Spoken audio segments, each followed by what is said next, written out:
Pre, napansin mo ba na may mga lalaki na hindi naman gwapo, hindi kasing yaman ng iba, pero parang magnet sa mga babae? Yung tipong kahit hindi sila effort mag-text o mangligaw, may kakaiba sa aura nila na parang natural na nakakakuha ng atensyon. Samantalang may ibang lalaki na halos ibigay na lahat, oras, pera, at effort, pero parang mas lalo lang nawawala sa radar ng babae. Bakit kaya ganun? Maraming lalaki ang lumalapit sa akin. Nagtatanong, bro, baka kulang lang ako sa effort. Pero alam mo, madalas, hindi effort ang problema. Minsan, sobrang effort na nga ang dahilan kung bakit nawawala yung spark. Kasi sa totoo lang, attraction is not just about looks or gifts. It's about value. At kapag nakikita ng babae na masyado kang naghahabol, nagkakaroon ng impression na ikaw ang mas nangangailangan sa kanya kaysa siya sa'yo. At sa dynamics ng attraction, kapag masyado kang needy, bumababa ang tingin niya sa'yo. Hindi ibig sabihin na dapat maging suplado ka o wala kang pakialam. Hindi rin ito tungkol sa pagiging hard to get na parang laro lang.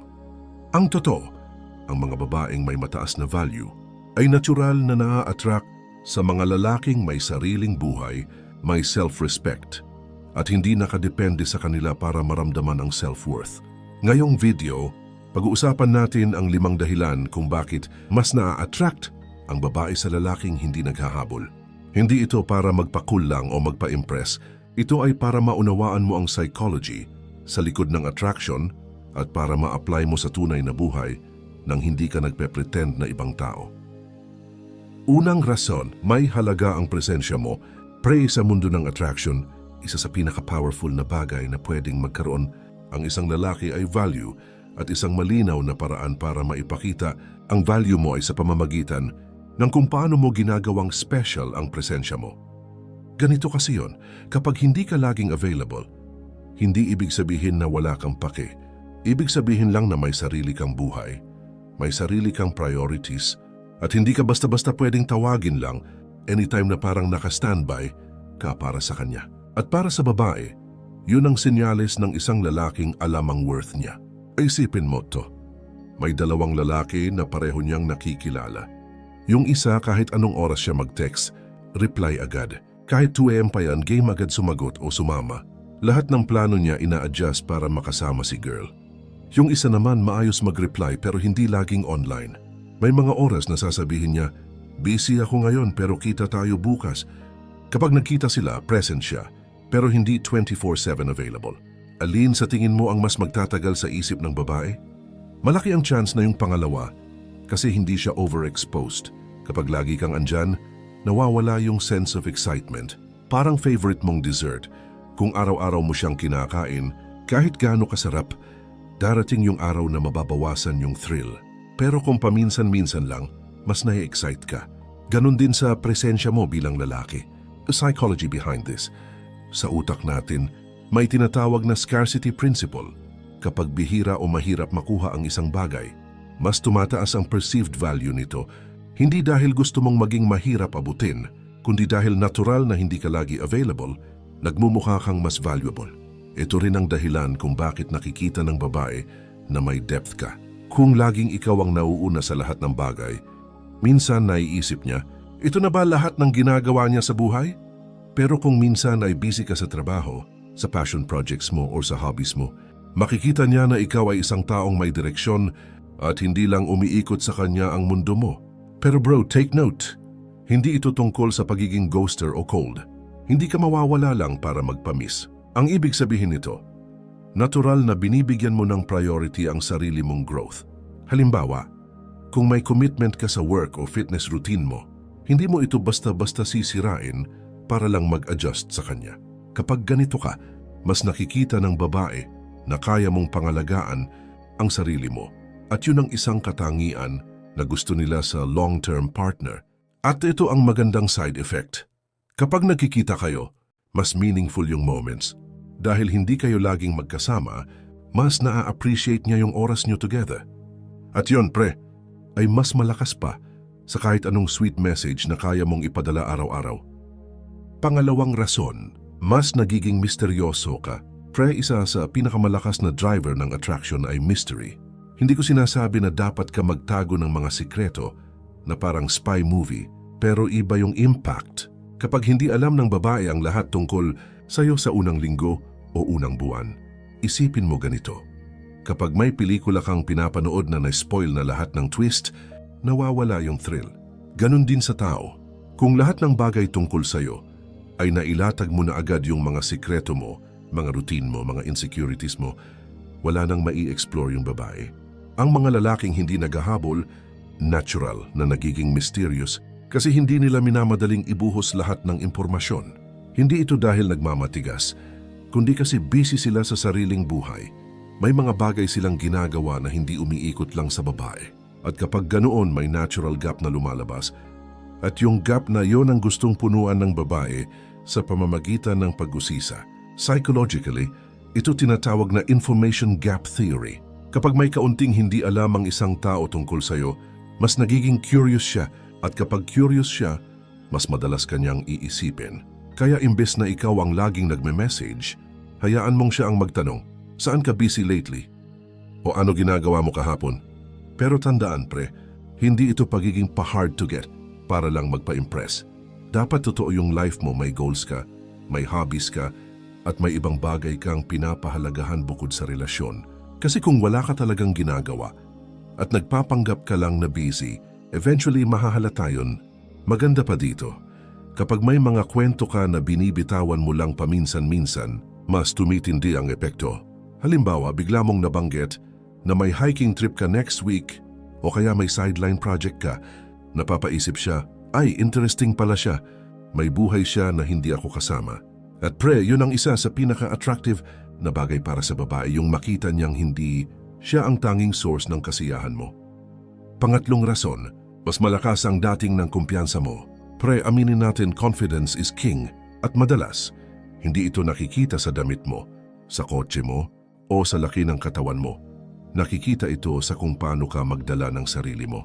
At isa sa pinakamalaking indikasyon ng kumpiyansa ay yung kakayahan mong maging kalmado kahit hindi mo hawak ang lahat ng sitwasyon.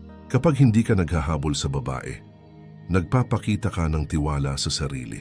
Para kasing sinasabi mo, alam ko ang value ko. Kung magustuhan mo ako, ayos. Kung hindi, ayos pa rin. At sa totoo lang pre, yun ang tipong lalaki na gustong-gusto ng babae yung hindi natitinag kahit hindi siya ang sentro ng atensyon. Bakit ito attractive? Dahil karamihan sa mga lalaki, kapag may gusto silang babae, biglang nawawala ang composure. Tipong kapag hindi nag-reply agad si girl, magpapanik na. Kapag hindi siya inimbita sa lakad, maiinis o magseselos. Pero ang lalaking confident, hindi niya pinipilit ang sarili sa bawat eksena. Alam niyang sapat siya at hindi niya kailangang mag-oversell. Isipin mo na lang, kung ikaw ay isang leader na may importanteng mission, magmukha ka bang leader kung takot kang maiwan o mawala ng approval? Hindi, di ba? Ang totoong confident, kalmado kahit wala sa kanya ang spotlight. At ang maganda pa dito, yung kumpiyansa na ganito ay hindi nagyayabang. Hindi ito look at me, I'm the best.